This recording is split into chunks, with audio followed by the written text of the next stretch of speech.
If you've heard me talk about fears before, I usually say that there's, sort of 3 types of fear. And those types of fear are usually oriented towards like loss. Like I'm scared I'm going to lose, my identity, or I'm scared I'm going to lose my job, or I'm going to lose money, or I'm going to lose something. I also talk about the way that we think about fear. We're also scared of the hardship pains. It's like, oh, it's going to be difficult or hard, or I won't know how to do it, or I'll look stupid, or the outcome pains. And the outcome pains are, well, if I do all that and it doesn't turn out well then, what's that say about me? Or, gosh, why would I have wasted all that time?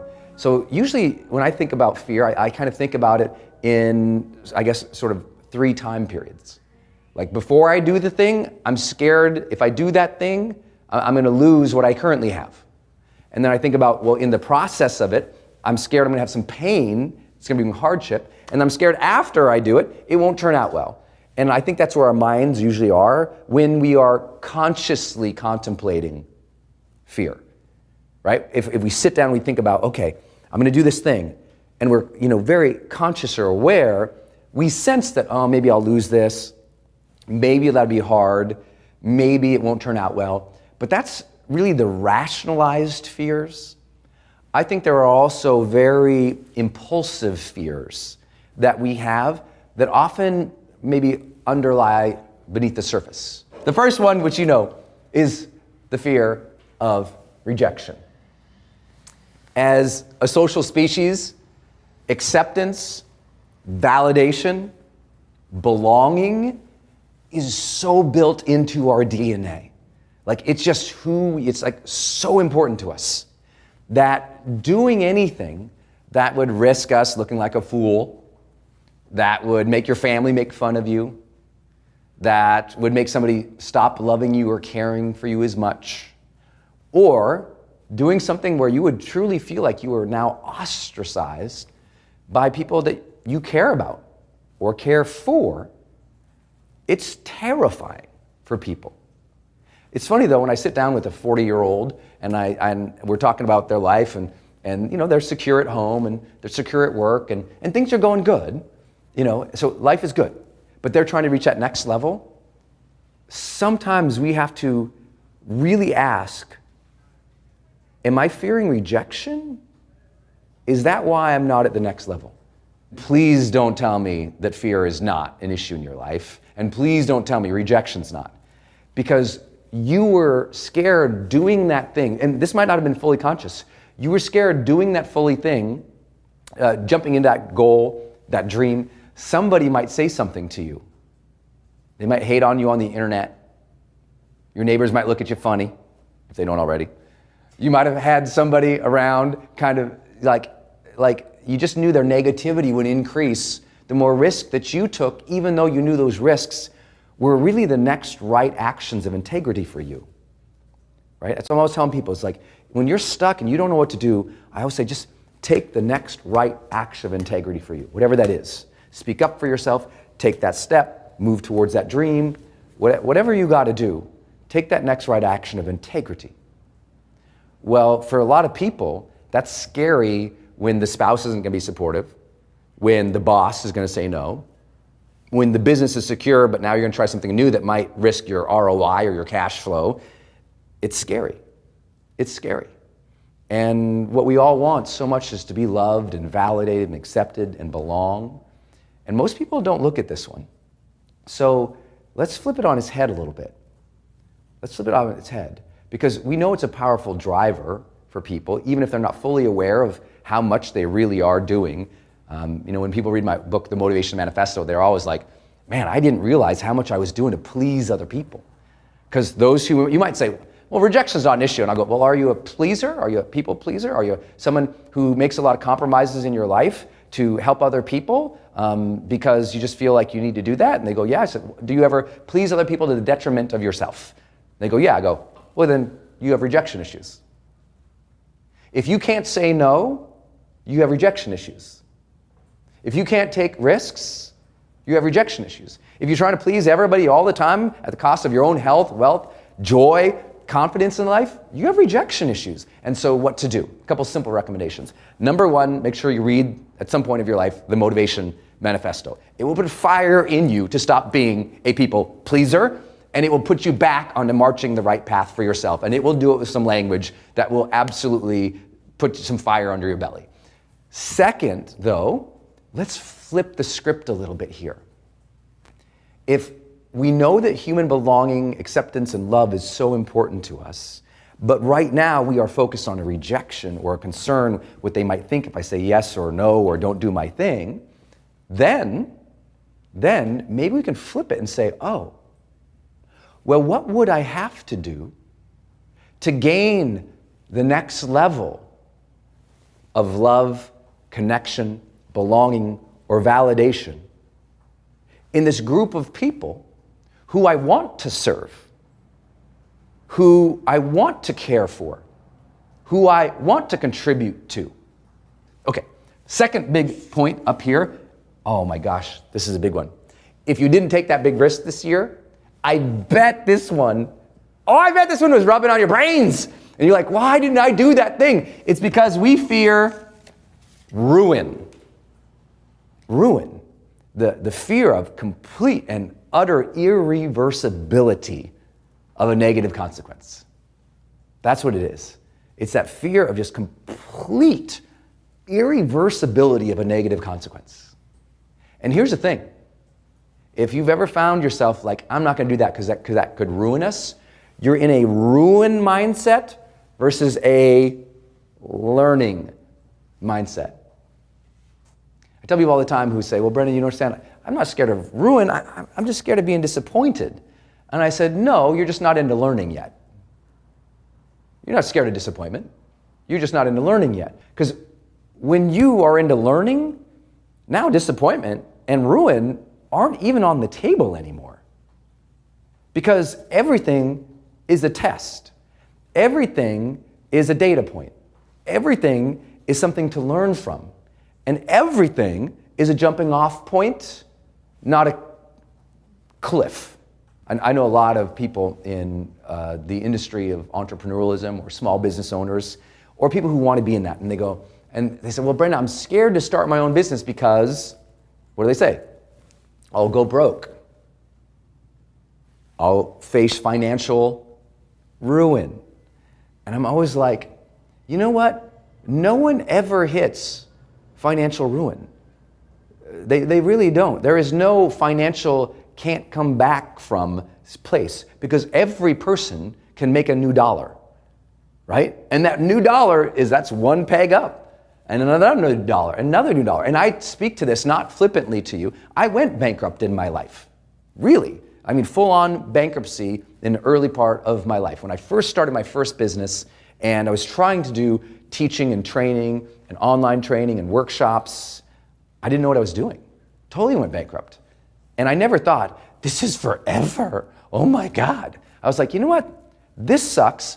Not what I want. So what's the next right action of integrity? Why is it important that I still show up and deliver with excellence? What will I do today? If there is tomorrow, there is no ruin. If there is tomorrow, there is no ruin. So what do? As soon as you start feeling yourself catastrophizing, remember to ask yourself better questions and say, okay, not what I wanted, so what should I do today? Not what I wanted, what am I going to do tomorrow morning, tomorrow afternoon, tomorrow evening to start moving it forward, to making that next dollar or that next right action of integrity, to make that next call, that next email. There's always a next, right? Always a next. It's one of the great 4-letter words of all time. Next, right? So ruin shouldn't be stopping you. Fear of ruin, you just have to know where that is because what you're doing is you're catastrophizing. And this is really important. If you don't feel like you made big leaps this year, you were scared. You were like, I'm going to jump off this cliff and take this action and I'm going to fall to my death. Ruin, death, destruction. Instead of saying, I'm going to jump off this cliff and I'm going to fly, baby. I don't know how. And I might fall for a little bit, but I'm gonna flap those wings, and some point, I'm gonna catch that wind, and here we go. Your expectancy was in the gutter versus in the air. You were looking down versus looking up. You were feeling down versus animating yourself so you felt better and that you moved further. So my friends, be wary of the ruinous thoughts, those global, catastrophizing, dead, negative, forever things that you have. As soon as you hear it, you gotta flip it.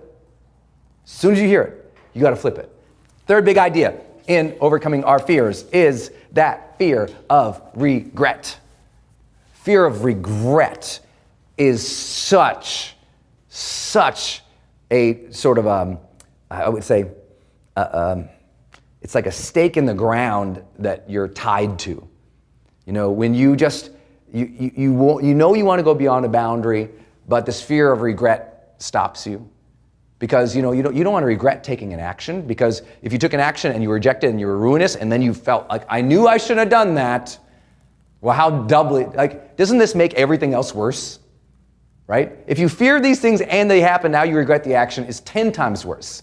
But that's what we keep doing. We 10 times our fears by going, well, if I do it, I'll regret it. And so we gotta, just like other things, we have to flip this a little bit, and we have to go, oh, okay, well, what if I do positive things so that I don't have negative regrets? Versus saying, well, I don't want to do that because I would experience negative regret. Does that make sense? So what positive things can you do so you don't have regret? Versus fearing something and stopping so you don't have regret. Meaning, most people use regret the wrong way. They use regret as a reason to not do something. I don't want to do that because I'll regret it. Versus, I'm going to do those things so I don't have regret. Right? Many of you guys know my story from my car accident as a 19-year-old kid. Part of the reason I lived so courageously and boldly and I put myself out there so much all the time is because I don't want to get to the end of my life and say, you know what, I served half-assed because I was scared.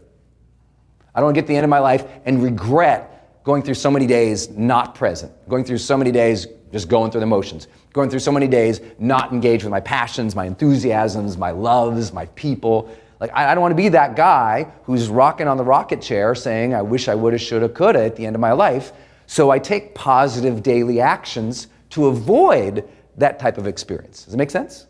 And then I would also say, same thing with regret and ruin, they're really connected so closely in that we think, well, I don't want to get to the end of my life, wish I woulda, shoulda, coulda, and act like there's still not a tomorrow.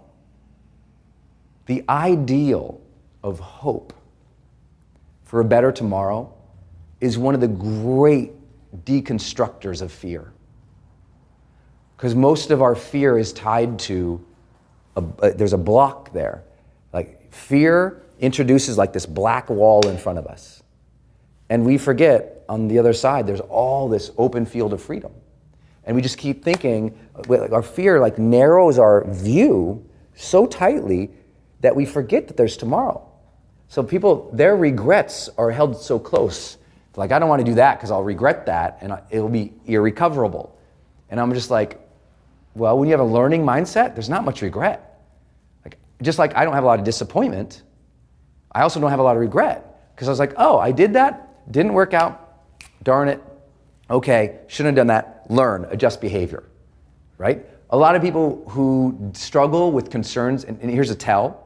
If you're a person who if regret is driving you, if this year you also felt a lot of guilt, guilt is a great tell that you have a psychological propensity for the fear of regret. They're like, twins. It's just like people who have lots of fear of regret also tend to have high psychological concern for guilt. Like they're guilty. They feel guilty all the time. I feel guilty, I feel guilty, I feel guilty, I feel guilty. And so guess what? I don't want to do anything else because I'll regret it. Because I already feel bad about myself. So why take an action? I feel so bad about myself, why take an action? And so their regret has become something that has stopped them. Their guilt is something that adds on to that. And now they're immobilized because of high fear of regret and psychological guiltiness. And so what I tell people, I say, look, if you got a lot of guilt, There's the simplest ways out, right? The simplest ways out of guilt. I mean, the path out of guilt starts at the path of forgiveness. For yourself, for other people. And I also tell these people this, we think of forgiveness often as forgiveness of just ourselves, which you should do. I mean, you gotta let it go. You can't advance with all the baggage of self-hate. You gotta let that stuff go. And so what I tell people is, as much as we fear that, like, I'm gonna regret and I have a lot of guilt and they don't let that go and they think forgiveness is just about themselves and others, I also go, you know what? Forgive yesterday. You weren't as wise or intentional or thoughtful as you could be today. And remember, that's the ideal of hope. I go, oh, I don't have to regret yesterday. I don't have to be guilty about yesterday, because you know what? I'm better today. I learned from that. I'm telling you, the learning mindset is the great release of fear. Because as soon as you approach it, it's like, I'm going to learn through it and get better. Now the fear doesn't stop you anymore. Because you don't say, well, I'm going to get stuck here, or this will happen forever. The forever goes away when you finally step into the realization that there is hope, there is a tomorrow. Because you know what? I think one side of regret would be to have lived your whole life with a bleak outlook. Because you'll get to the end and you go, I didn't appreciate it. I didn't appreciate all those days I had. I didn't appreciate all the second chances I had every time I woke up a new Monday morning. I didn't appreciate it. I missed the whole ride. You know what? I stood in line for the ride of life the whole time. I never got on the ride. I was just a waiter. I was just a watcher. I never really engaged. That's real regret. And I can share with that because I've been there in hospices with people in the last weeks, hours, minutes of their life. And if there is regret, it's usually a lack of full engagement with life. I didn't really show up. I didn't appreciate what I had. So if you got a lot of regret, you got to learn to forgive the guilt, forgive the bad days, and start appreciating today again. Because you know what? When you fall in love with the moment, when you fall in love with this opportunity you have, when you really appreciate the now, then there's not a lot of room for fear in that.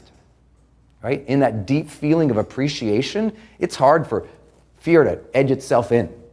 So let go of the regret concerns, my friend. There's a tomorrow, and it's going to be amazing. Last piece, number 4. This is what we really fear. Responsibility.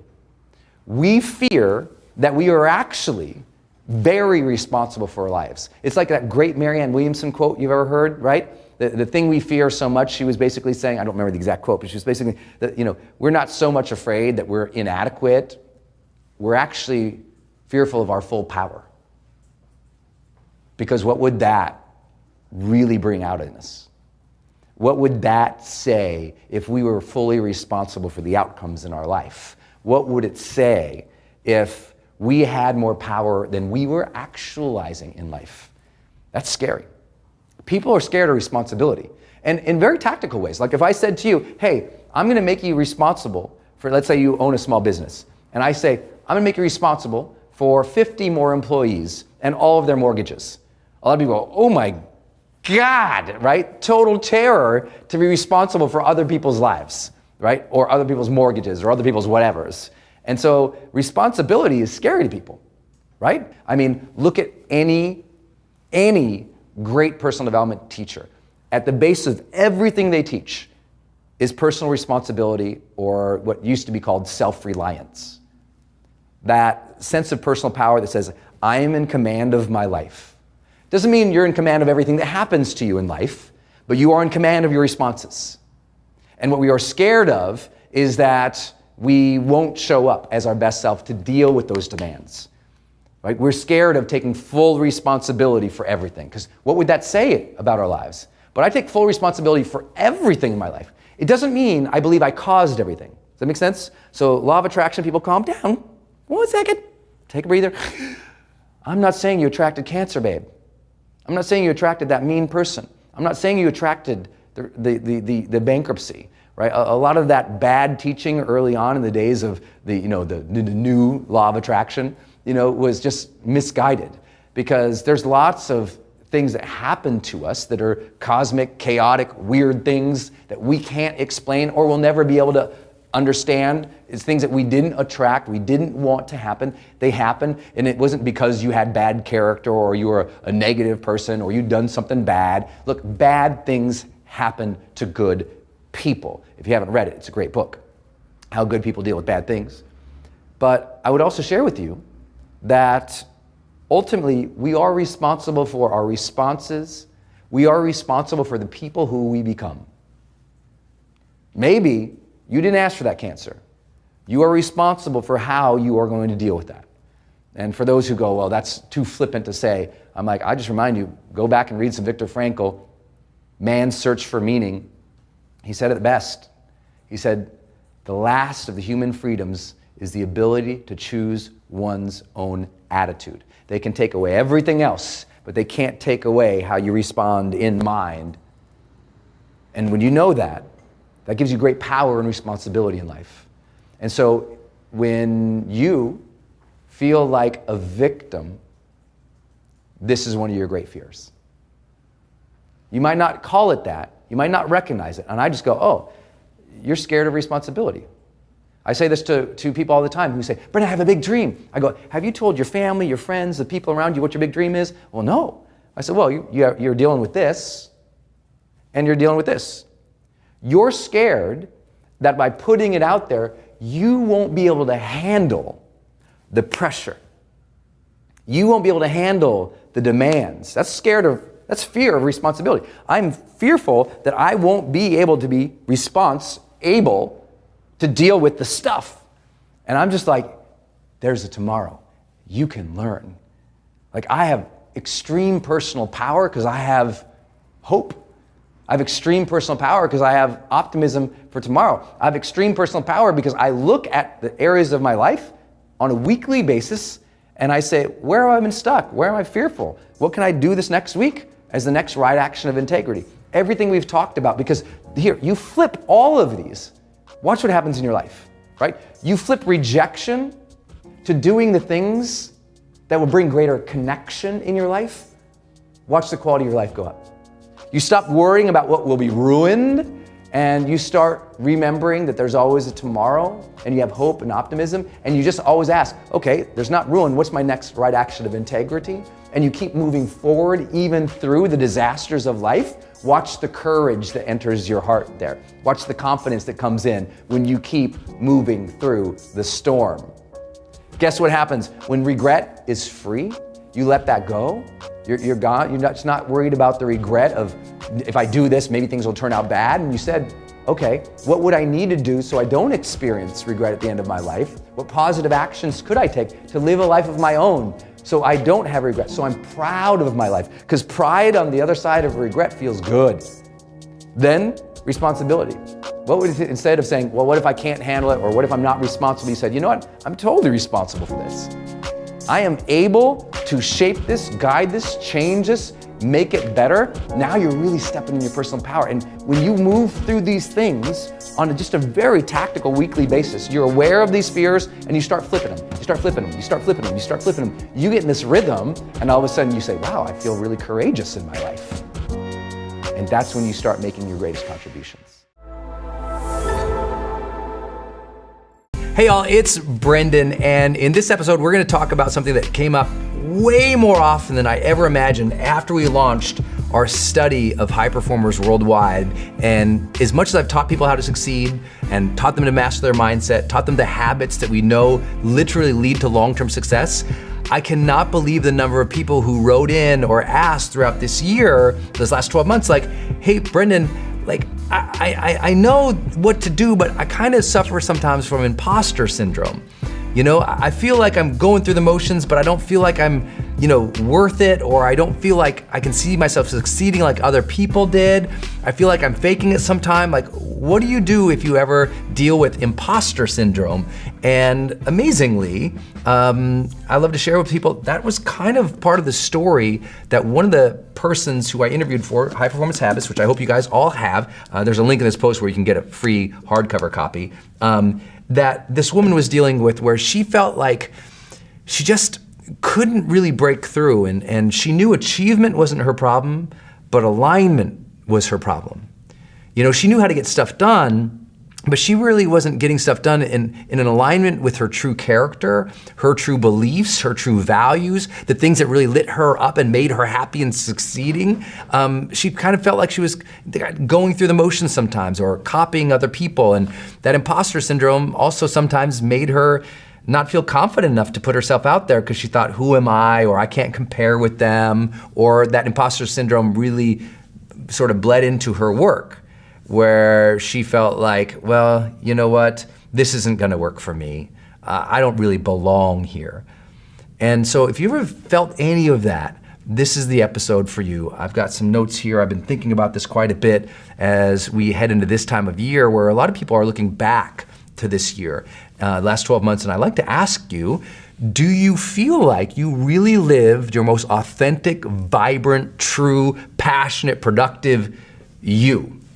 Do you feel like sometimes you were faking it till you made it? Do you feel like sometimes you just didn't belong? Even if you were successful or you're doing good things, you felt like, well, I'm not like them. I don't really belong here. If that's true for you, then I'd really love for you to take some notes on this episode. I'm trying to change up how we're doing these, kind of get in your face a little bit more, do a little bit more coaching as you guys have been requesting. Obviously, we have products and programs for that. Those links are also in this post somewhere, but I felt like just taking on this imposter syndrome for you. And it was a struggle. I had to take some notes because I'm gonna be honest, I don't think I ever felt it the way that most people talk to me about it. And partially that was because I was young, dumb, and naive when I began in this industry. Right? In this industry, if you're watching me on YouTube or later on Facebook or somewhere else out there on the interwebs, you know that it's a fairly young industry. I started doing major online courses and development in terms of like personal and professional development online and teaching that as far back as 2006, which was really early. You gotta remember, that's like before the iPhone, right? That was a long time ago. That was when most people would like cancel something or refund something that I gave them, not because of the quality, but because the buffer speed on the video was really big. So I kind of lucked out to begin in this industry when it was like the Wild West. There weren't many of us, I was like one of the pioneers in personal online courses, like personal development online courses, like way early.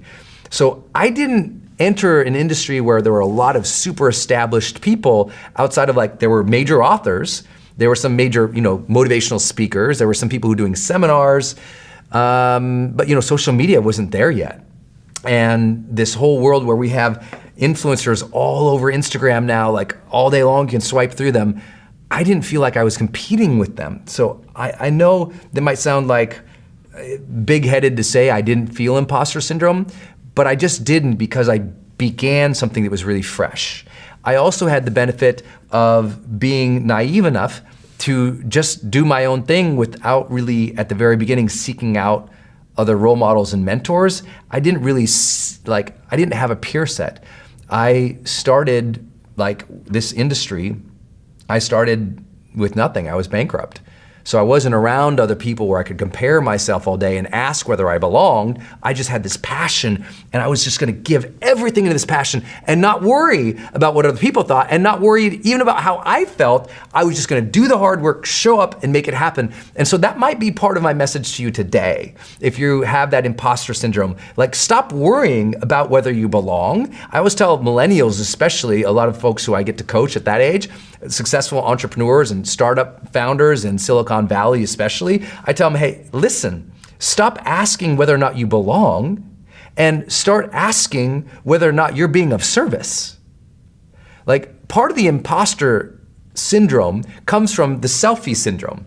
Like just thinking about myself. Am I right? Do I really fit in? Am I good enough? Am I worthy enough? And it's I worry. It's from this selfie generation where we're all like, like taking pictures of ourselves and thinking about how we portray ourselves all the time. And how do I portray myself? Does it fit in with everything else? And because it doesn't, I don't feel like I belong. Part of it's like, stop asking if you belong, start asking if you're being of absolute service every day.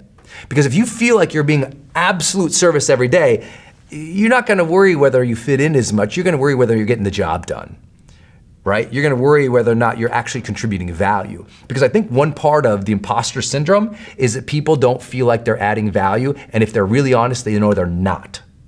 And because they're not adding value, they feel like, gosh, this isn't right for me, or I'm faking it, and the fact is they are. So let's talk about 4 ways to deal with this.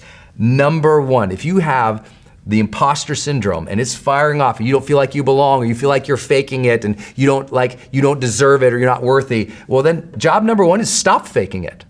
Start asking, how can you do what you're doing in a way that you feel like is authentic, real, and adding real value the way that you would do it.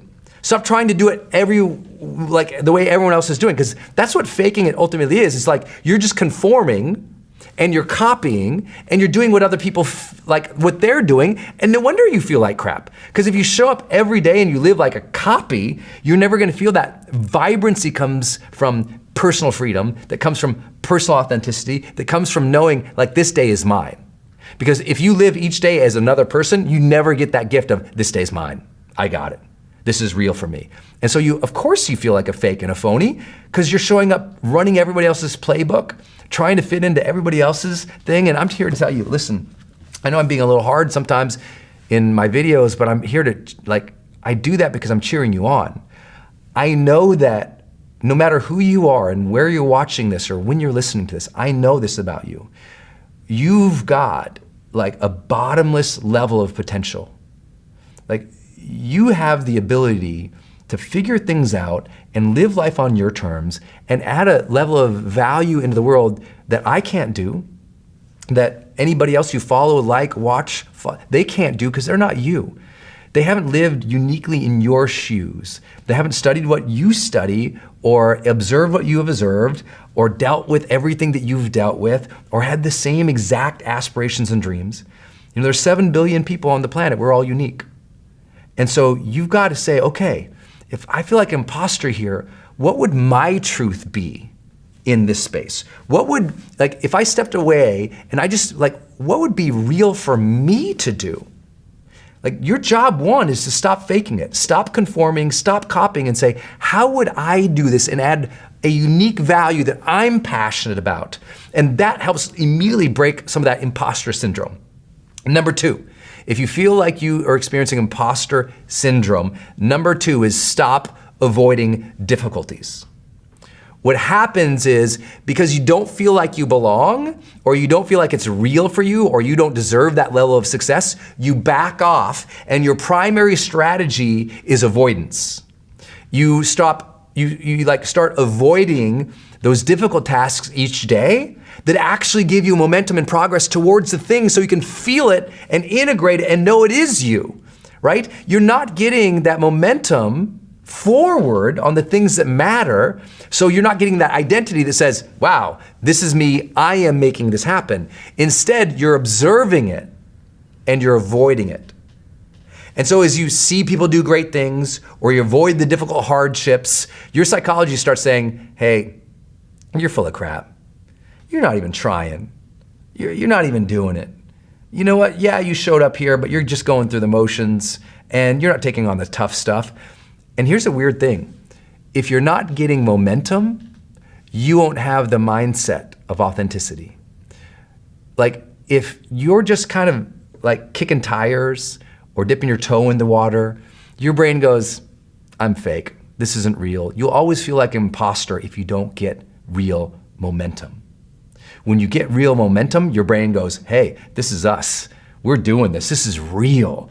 And the identity of an achiever in that space that you are in, starts firing, and now it starts feeling real. You're like, wow, I got this. I'm doing this. This is good. And the imposter syndrome starts going away. The third big idea to help you do exactly that, And to deal with imposter syndrome is to work daily goals. You cannot keep showing up random to so many days of your life, because in reaction, we feel smaller. In reaction, we feel constrained and constricted by the world. We feel like things are unfair. In reaction, we're less motivated. In reaction, we won't break through. So you gotta have goals built out that you're moving towards that does give you that identity of achievement and that identity of realness that says, hey, I'm doing this. And so here's what I need you to do. I need you to look at the next 12 months and I need you to set at least 5 big goals for this next year. Then I want you to break each of those 5 goals down into 5 different deadlines for each quarter. Meaning, like, if you've got one goal for the year, I want you to set down a deadline for quarter 4, quarter 3, quarter 2, quarter 1. So that today, as you go out these next 12 months, as an example, you go, okay, in quarter 1, I'm gonna achieve this deadline that's gonna help me move towards this goal by the end of the year. Quarter 2, I'm gonna achieve this deadline that will help me move even closer. Quarter 3, even closer. Quarter 4, we've achieved it. Make sense? So you're busting down quarterly goals or quarterly deadlines. Then you're saying, okay, what does that mean? What are the major activities I need to do each week leading into that? And then each day leading to that. Just work it backwards, my friend. Because you know when you don't have confidence, when you don't have clarity. So if you're like, I wanna do it, and I'm kind of doing it, and things are going okay, but I still feel like it's not real for me, and I don't like it. Partially, the reason is you just don't know what to do. And when we don't know what to do, when we lack competence, we also lack confidence, right? We're always talking about this in my high performance work. Hopefully you read this in High Performance Habits. It's that issue of the competence-confidence loop. And we're not gonna get you more competent if you don't try new things, which requires confidence. And if you try new things, you learn more, which gives you confidence. So it's this loop, right? And I think it's really important that you understand, if you're not working goals every day, if you're just reacting and doing tasks, fulfilling everybody else's needs, that's gonna eat away. Even if you have a lot of success, even if you're doing great. And that's where I really tell people, you know when the imposter syndrome really sucks is when you're actually getting ahead, you are doing good things, like things are happening, but you still don't feel like you're worthwhile. And that's happening because you're not celebrating those goals along the way. You're doing everything, but you're never ever feeling everything. So it's not like the wins aren't being integrated into your identity to make you feel like, oh, this is real. I deserve this because I looked at what was forward, I measured it, I broke it down, I judiciously, conscientiously moved forward. Like if we don't know that we are like conscientiously, with real discipline, moving forward and gaining momentum because we chose it, we willed it, then it's easy to look around and go, yeah, I'm with these other people, but I don't feel like I belong because they must have really earned it and I just kind of lucked into it. Because if you feel you lucked into it, that imposter syndrome will always be there.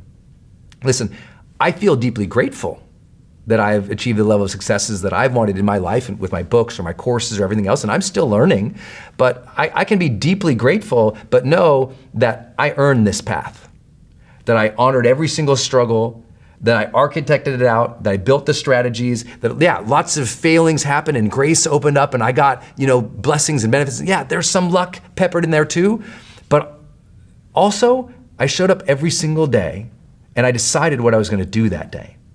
And because I did that, I decided it, and I stayed disciplined, I don't feel fake. I don't feel like I'm an imposter. I'm like, I earned my way into this spot. And sometimes I wish that, the spot was more abundant, more amazing, more awesome, more connected, just like anybody else, but I don't question the work that went into it. Yeah, sometimes I wish I was further along, just like anybody else, but I can go, you know what? I earned my way into this position. And if you can't say you earned it, of course you feel like an imposter.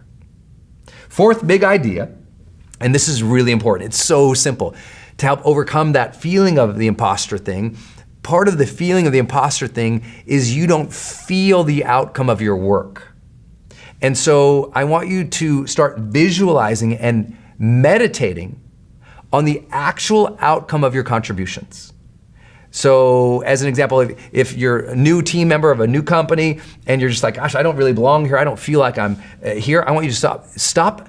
Every time you feel that imposter syndrome come in, I want you to close your eyes and I want you to visualize yourself doing something, and I want you to visualize yourself experiencing, celebrating, seeing, sensing the outcome of the thing.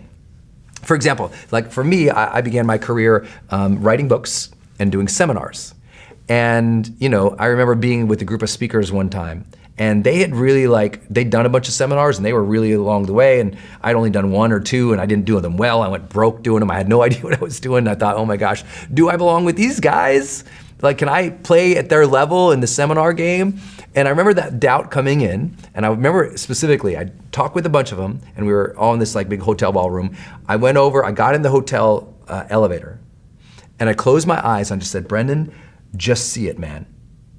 And I forced myself to see myself standing in front of 1,000 people in a hotel ballroom for multiple days and just teaching and training and coaching and interacting and having fun and jumping and clapping. And I was like, how would that feel? And I allowed myself to feel it. And what would it look like? And I'd get little details. And I went up, it was maybe 10 floors in that building. And I'll tell you what, from the doubtful kid who entered on floor 0 to the kid who walked out on 10th floor, I felt like 1,000 feet high. I felt so good, because I felt it. And so much of the imposter syndrome is you're just kind of analytically questioning yourself, and you're digging yourself in a hole, and you're doubting yourself, and you're letting your own thoughts poison you versus fuel you. And there's a visualization or a meditation that could be your savior. And that is just anytime you feel it, take a break. Go lay down or sit down. Close your eyes, see it, feel it, sense it, and make it more real. Because the reason you feel like you're an imposter is because it feels fake. So make yourself physically feel and see the outcome of your good works. That might be if you're gonna start a new nonprofit, see and experience yourself okay, you're building that school, and okay, you're opening the doors and the kids are going in and they're getting their first books, and you built a school. Of course you feel like a fake when you start a nonprofit because you don't know what you're doing. But if you do these things, you've asked how you authentically can do it.